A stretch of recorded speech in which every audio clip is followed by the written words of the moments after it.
Let us look at an example of how to solve linear programming problems using the Big M method.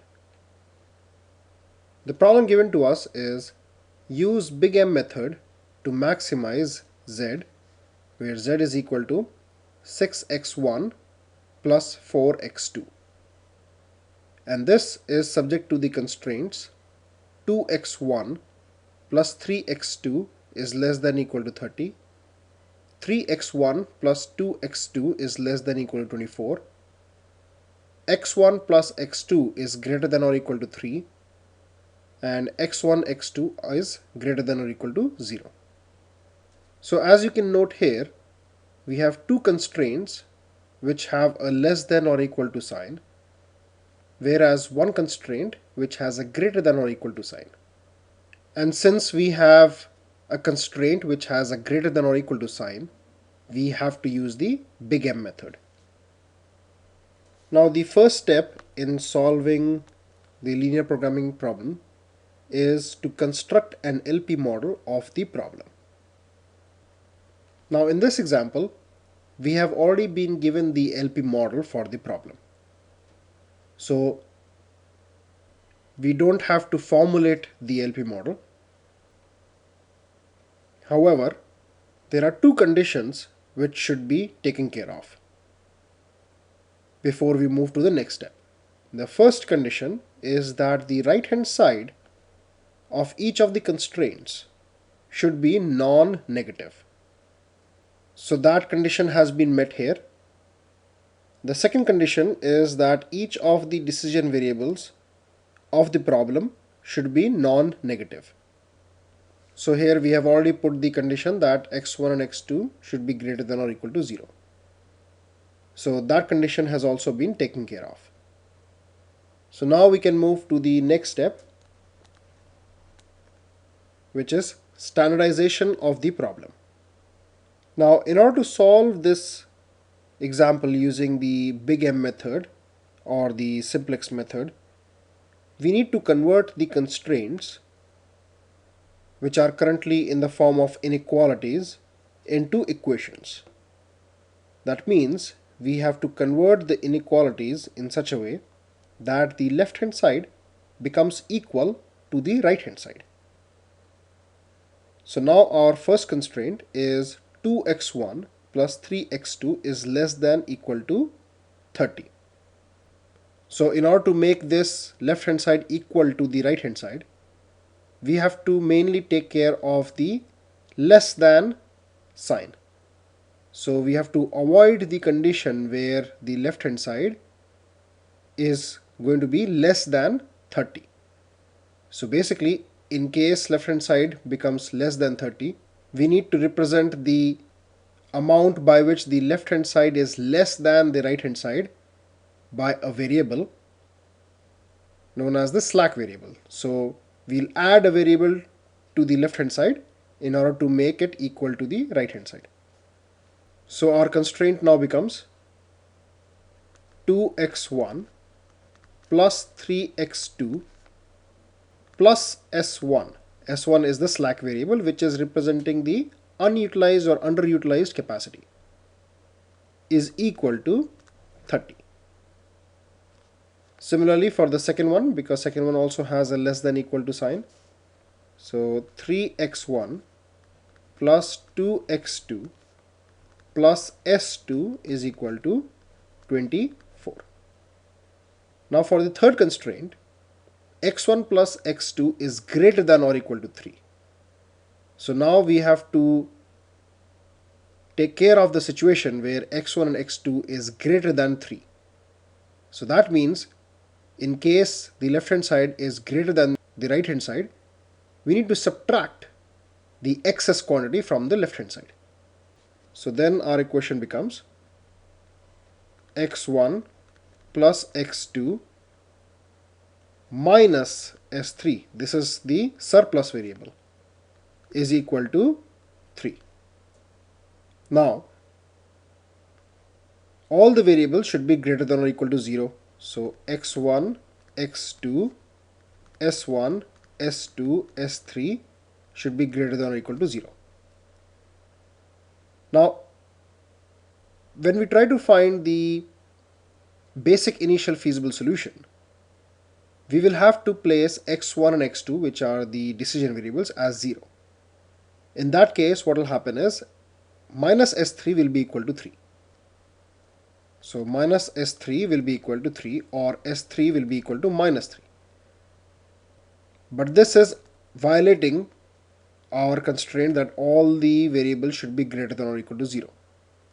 So here we need to introduce an artificial variable which we'll call a1 on the left hand side, which will help us avoiding a negative value for the basic initial feasible solution. So then our third constraint will become x1 plus x2 minus s3 plus a1 is equal to 3. So let me make that change. So plus a1 is equal to 3. And with the introduction of a1, we also have to make sure that a1 is added here. So x1, x2, s1, s2, s3 and a1 are all greater than or equal to 0. Now since we have introduced these new variables into the constraints, it is required that we also include these variables in the objective function. So here we'll consider the contribution of s1, s2 and s3 as nil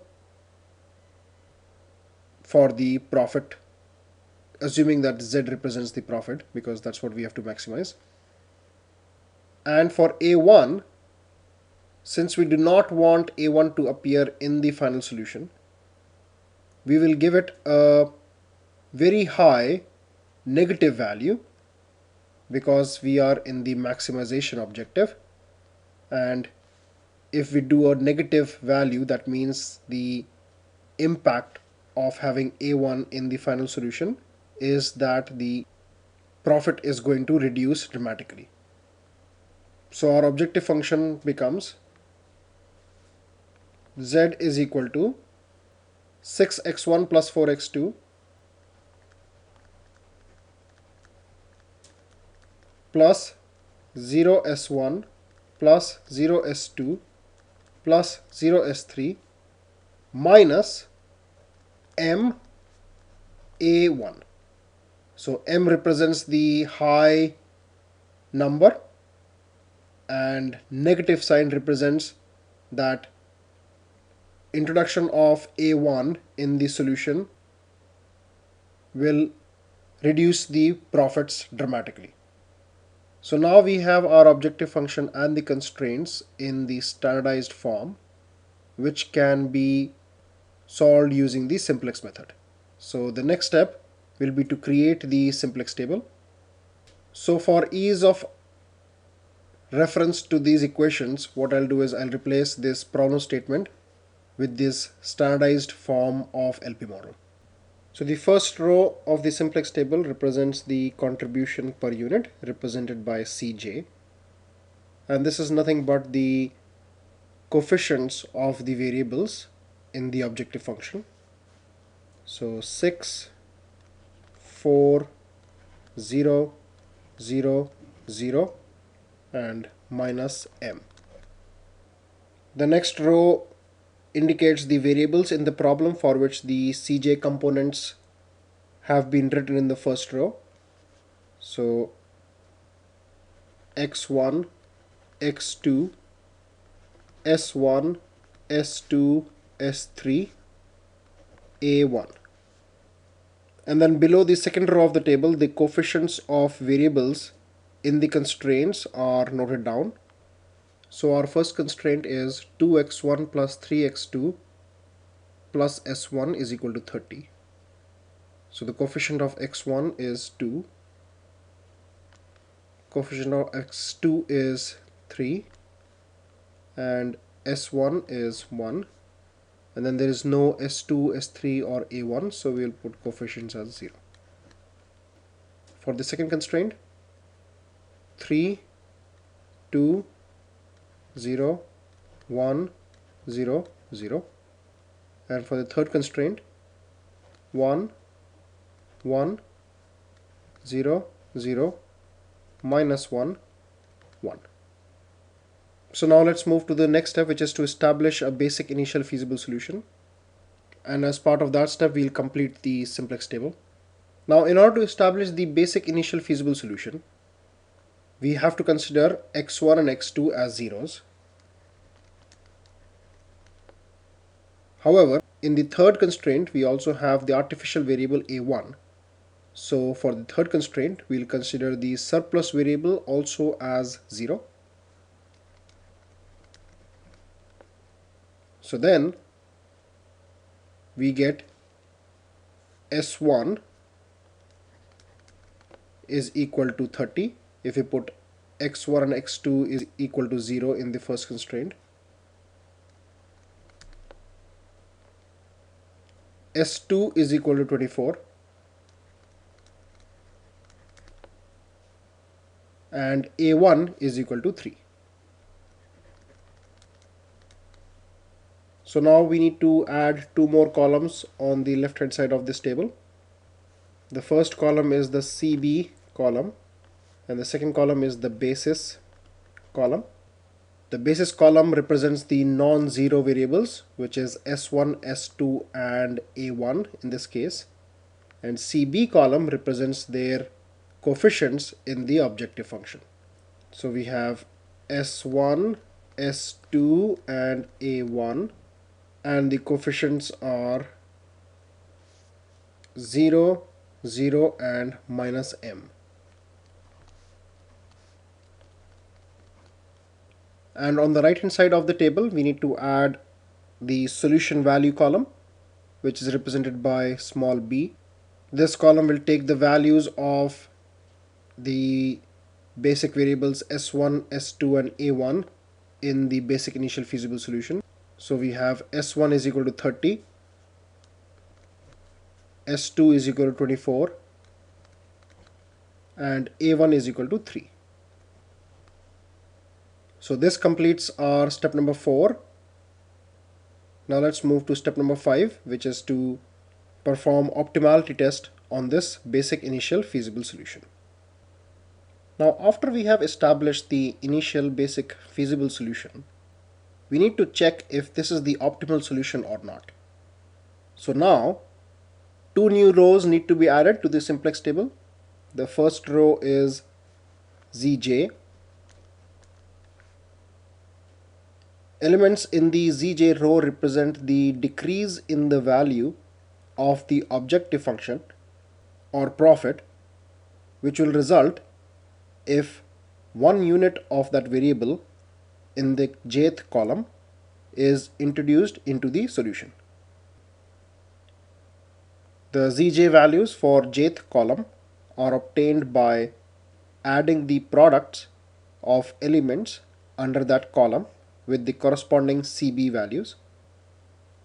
So for the column x1, it will be 0 into 2 plus 0 into 3 plus minus m into 1.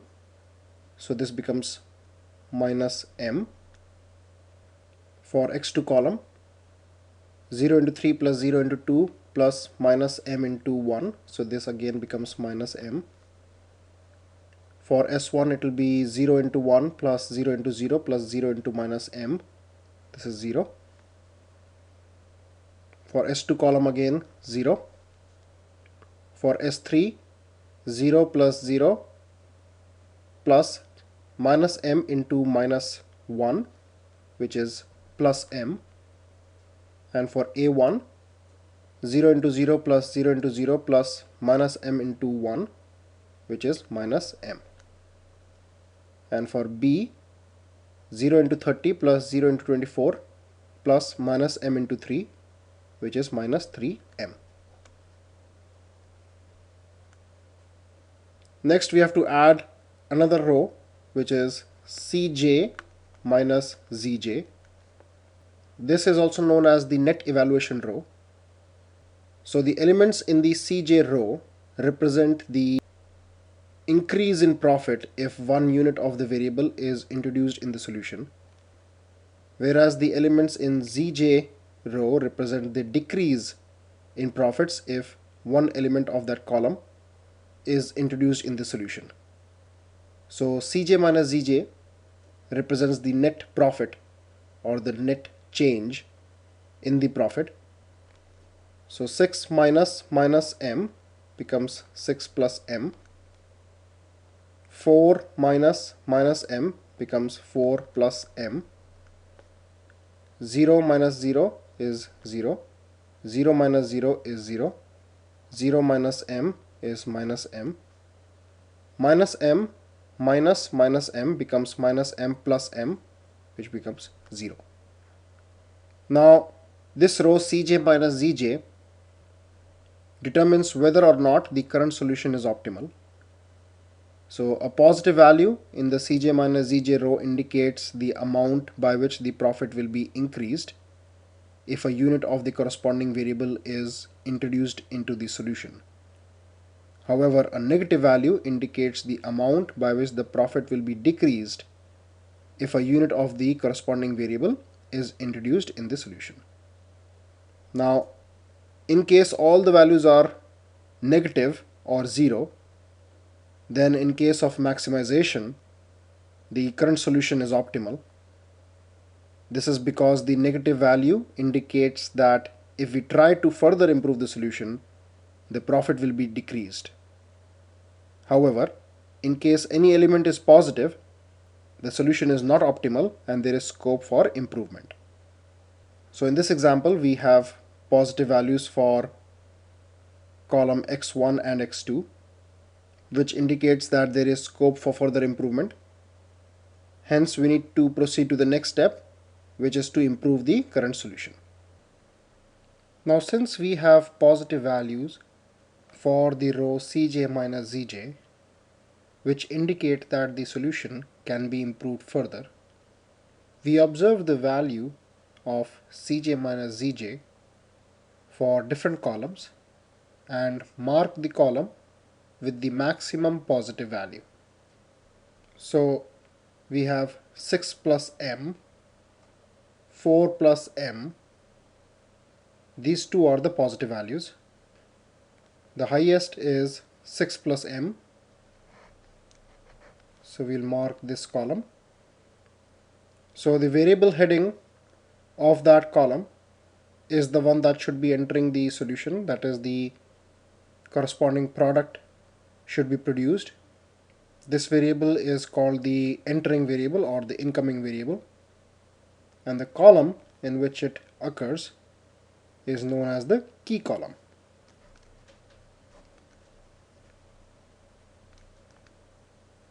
So variable x1 is the entering variable.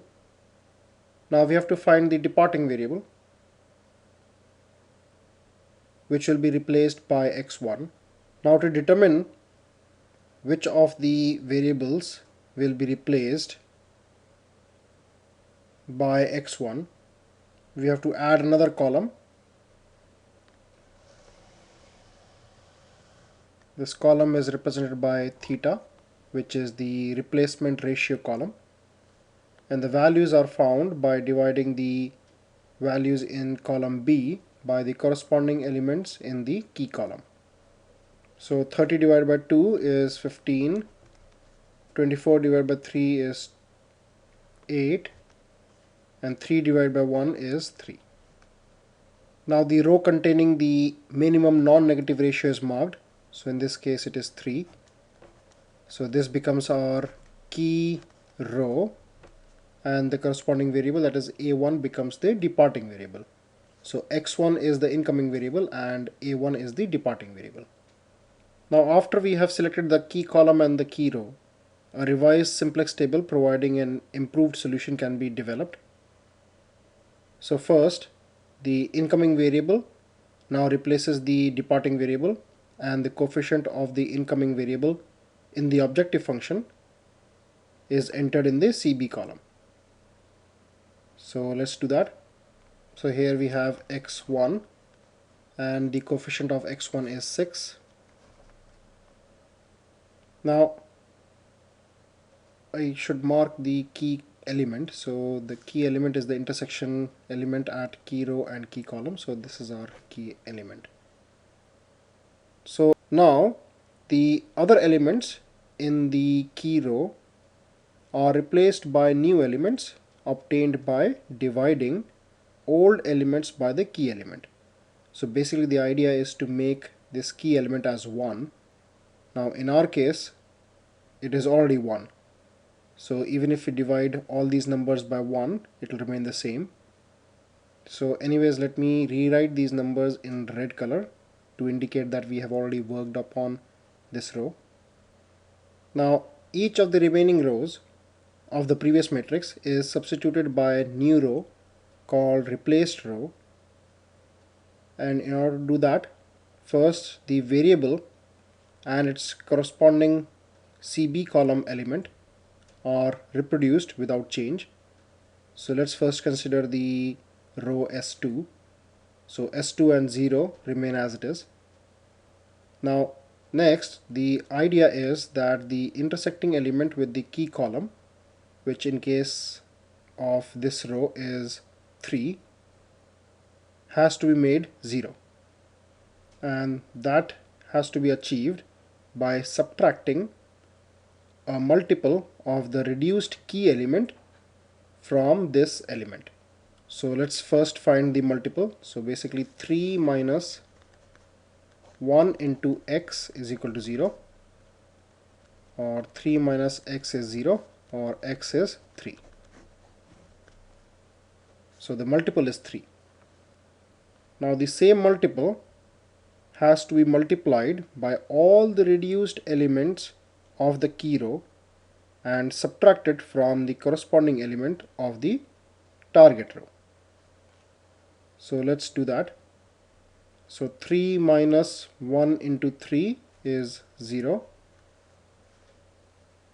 2 minus 1 into 3 is minus 1. 0 minus 0 into 3 is 0. 1 minus 3 into 0 is 1. 0 minus minus 1 into 3. 0 minus minus 1 into 3. So minus 1 into 3 is minus 3. Minus minus plus, so plus 3. 0 minus 1 into 3. So 0 minus 1 into 3, which is minus 3. And 24 minus 3 into 3.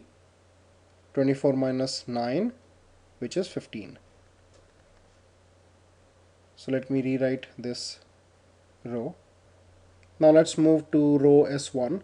So again, this intersecting element with the key column has to be made 0 using a multiple of the reduced key element and subtracting it from this element. So basically 2 minus 1 into x is equal to 0, or x is equal to 2. So this element will become 2 minus 1 into 2, which is 2 minus 2, so 0. For x2, 3 minus 1 into 2, which is 1. For S1, 1 minus 0 into 2, so 1. For S2, 0 minus 0 into 2, so 0. For S3, 0 minus minus 1 into 2, so 0 minus minus 1 into 2, which is equal to minus, and this becomes minus 2, so this is 2. For A1, 0 minus 1 into 2, which is minus 2. And for B, 30 minus 3 into 2, so this becomes 24. Let me rewrite this row. So this becomes our new improved solution after step number 6. Now we need to move to step number 7, which is to repeat step number 5 and 6 until we get an optimal solution. So as part of step number 7, first let's perform the optimality test on this improved solution. So we'll find the value of zj.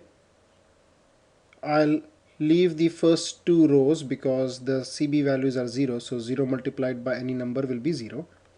So I'll simply multiply 6 with the element in each column. So 6 multiplied by 1, this is 6. 6 multiplied by 1, this is 6. 6 multiplied by 0, 0. 6 multiplied by 0, 0. 6 multiplied by minus 1, this is minus 6. 6 multiplied by 1, this is again 6. And 6 multiplied by 3, this is 18. Now let's find Cj minus Ej. So 6 minus 6, 0. 4 minus 6 minus 2. 0 minus 0 is 0. 0 minus 0 is 0. 0 minus minus 6 is 6. Minus m minus 6. So now on inspecting the values of Cj minus Ej, we find that there is a positive value for column S3, which indicates that this is not the optimal solution and the solution can be improved further. And since this is the only column with a positive value, this becomes our key column.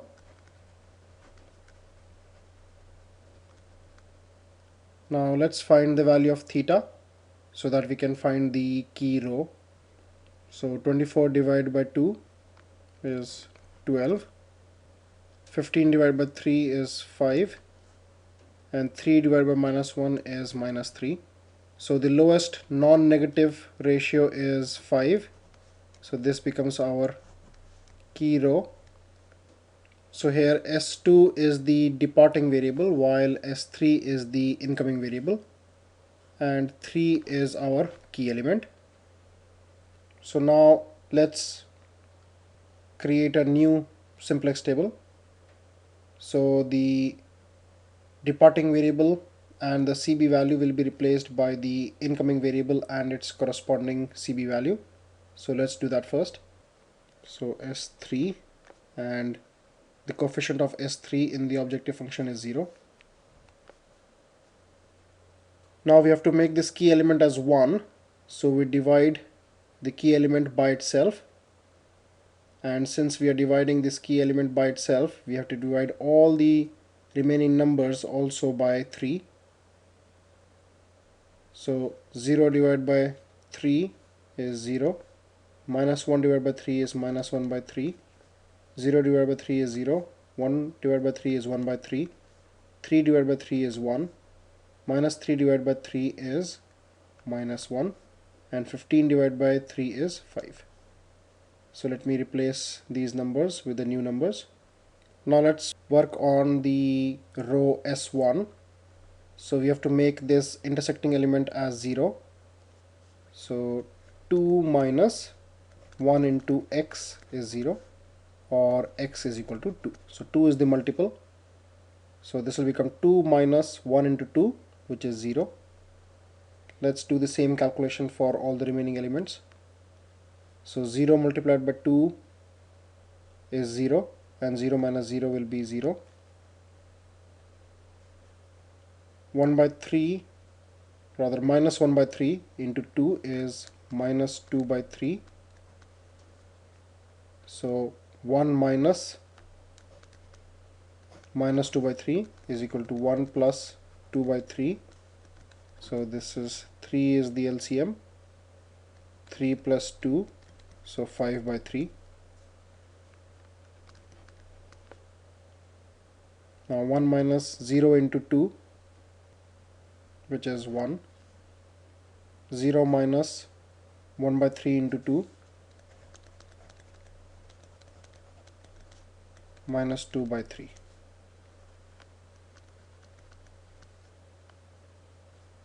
And minus 2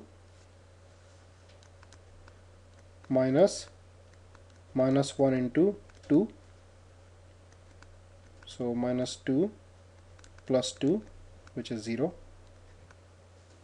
And then 24 minus 5 into 2, which is 24 minus 10, which is 14. Let me replace these numbers. So now let's move to the row x1. So here the intersecting element is minus 1. So this has to be made 0. So minus 1 minus The reduced key element, which is 1 into x, is 0. So minus 1 minus x is 0, or x is equal to minus 1. So this is the multiple. So it will become minus 1 minus 1 into minus 1. So minus minus plus, this becomes minus 1 plus 1, this is 0. So this becomes 0. So let's do the same calculation for all the elements. So for x1, 1 minus 0 into minus 1. This is 0, so this is 1. For x2, 1 minus minus 1 by 3 into minus 1. So 1 minus minus minus plus. So this is 3 is the LCM. 3 minus 1, which is 2 by 3. Now 0 minus 0 into minus 1, this remains 0. 0 minus 1 by 3 into minus 1.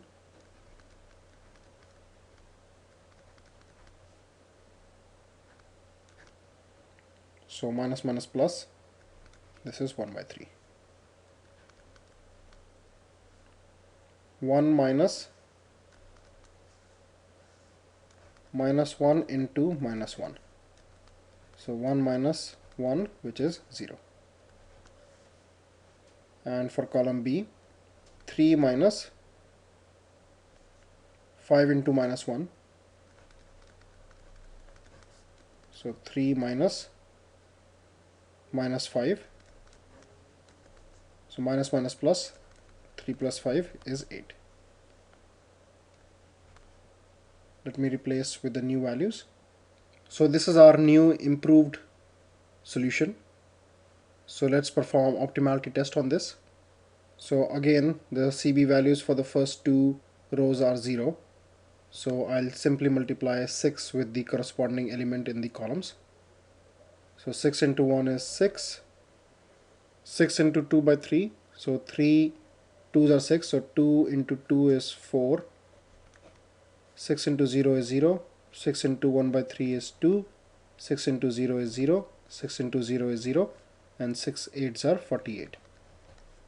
Now let's find Cj minus Zj. So 6 minus 6 is 0. 4 minus 4 is 0. 0 minus 0 is 0. 0 minus 2 is minus 2. 0 minus 0 is 0. Minus m minus 0 is minus m. So here the Cj minus Zj row contains either 0 or negative values. That means this is the optimal solution. So we can determine the values of x1, x2 and z. So x1 is 8. x2 has not entered the basis column, so x2 still has the value of the basic initial feasible solution, which is 0. And z has the value 48. So this is the optimal profit, and x1 has a value of 8 and x2 has a value of 0. So this is our optimal solution. Now, even though we have reached the optimal solution, if we observe closely, we have x2 as a non-basic variable which is not existing in this basis column, and it has a Cj minus Zj value of 0, which indicates that there is an alternate optimal solution. Now, in order to find the alternate optimal solution, we'll consider this x2 column as the key column. Now we need to find the key row, so we'll determine the value of column theta. So let's find the value of theta. So we have to divide the values in column B with the corresponding values in the key column. So 14 divided by 5 by 3. 14 multiplied by 3 by 5. So this is 42 by 5. 5 divided by minus 1 by 3, which is 5 into minus 3 by 1, which is minus 15. So this is minus 15. And 8 divided by 2 by 3. So 8 into 3 by 2. 2 4s are 8. So this is 12. So the minimum non-negative value is 42 by 5, because 42 by 5 is 8.4. So S1 becomes our key row and 5 by 3 becomes our key element.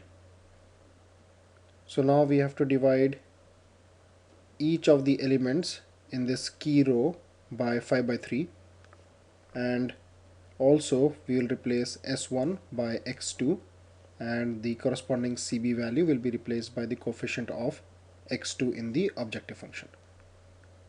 So 0 divided by 5 by 3 will be 0. 5 by 3 divided by 5 by 3 will be 1. 1 divided by 5 by 3 will be 3 by 5. Minus 2 by 3 divided by 5 by 3. So minus 2 by 3 into 3 by 5. So this is minus 2 by 5. 0 divided by 5 by 3 is 0. 0 divided by 5 by 3 is 0. 14 divided by 5 by 3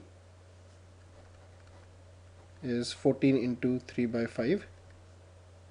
So this is 42 by 5. So let me replace this row with the new values. Now let's move to row S3. So here we have to make this minus 1 by 3 as 0. So it will be minus 1 by 3 minus 1 into x is 0. Minus 1 by 3 is equal to x. So this becomes our multiple. So this value becomes 0. Now 0 multiplied by minus 1 by 3 is 0. So 0 minus 0 will be 0. 0 minus 3 by 5 into minus 1 by 3. So 0 minus 3 by 5 into minus 1 by 3.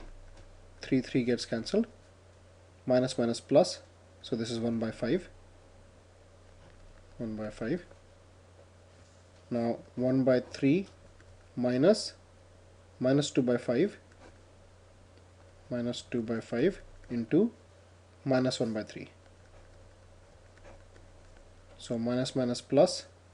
So 1 by 3 minus 2 by 15. So LCM is 15. 3 5s are 15 minus 2. 3 by 15. 1 by 5. So this is 1 by 5. Now 1 minus 0 into minus 1 by 3, which is 0. So this is 1. Again minus 1 minus 0 into minus 1 by 3. So 0 into minus 1 by 3 is 0. So this remains minus 1. And this is 5 minus 42 by 5 into minus 1 by 3. So minus minus becomes plus. So 5 plus, and 3 14s are 42. 14 by 5. So 5 is LCM. 25 plus 14. So this becomes 9 and 3, 39 by 5. So let me replace these new values. Now let's move to the next row, which is x1. So here we have to make this element 2 by 3 as 0. So 2 by 3 minus 1 into x is 0. So x is equal to 2 by 3. So this value becomes 0. 0 into 2 by 3 is 0, so 1 minus 0 is 1. Now 0 minus 3 by 5 into 2 by 3, so 0 minus 2 by 5 into, 2 by 3 into 3 by 5, so this is minus 2 by 5. For S2 column, 1 by 3 minus 2 by 5 into 2 by 3, so this is 1 by 3 plus 4 by 15, so this is LCM is 15, 5 plus 4, 9 by 15, 3 3s are 9, 3 5s are 15, so this becomes 3 by 5. Now 0 multiplied by 2 by 3 is 0, so 0 minus 0 is 0. Again same here. Now 8 minus 42 by 5 into 2 by 3. 3 14s are 42, so this becomes 8 minus 28 by 5. 8 5s are 40 minus 28, so this is 12 by 5. So let me replace this row with the new values. So this is our new solution. Now let's perform optimality test on this. So 4 into 0 plus 6 into 1, this is 6. 4 into 1, this is 4. 4 into 3 by 5 plus 6 into minus 2 by 5. So 4 into 3 by 5 plus 6 into minus 2 by 5. So this becomes 4 is at 12, 12 by 5 plus minus minus 6 2 is at 12, 12 by 5.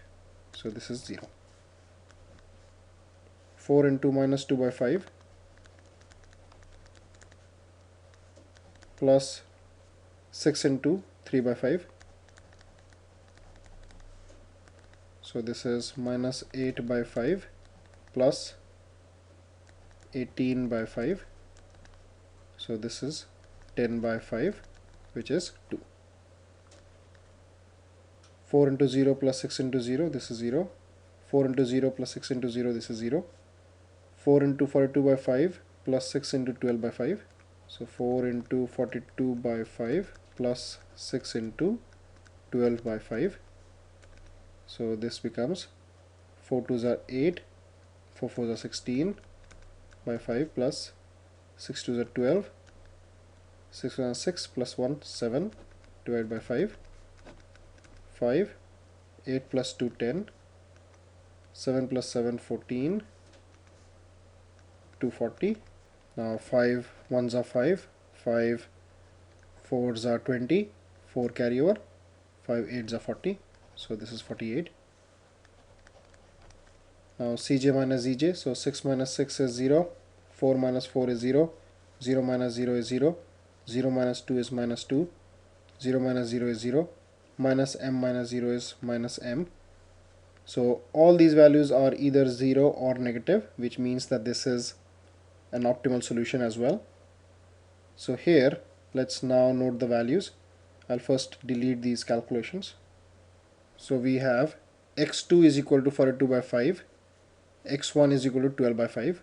So x1 is equal to 12 by 5, x2 is equal to 42 by 5, and z is equal to 48.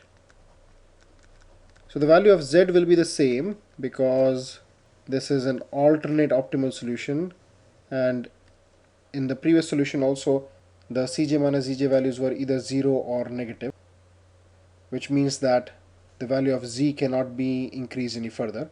However, we did get a different set of values for x1 and x2. So both these solutions are optimal solutions.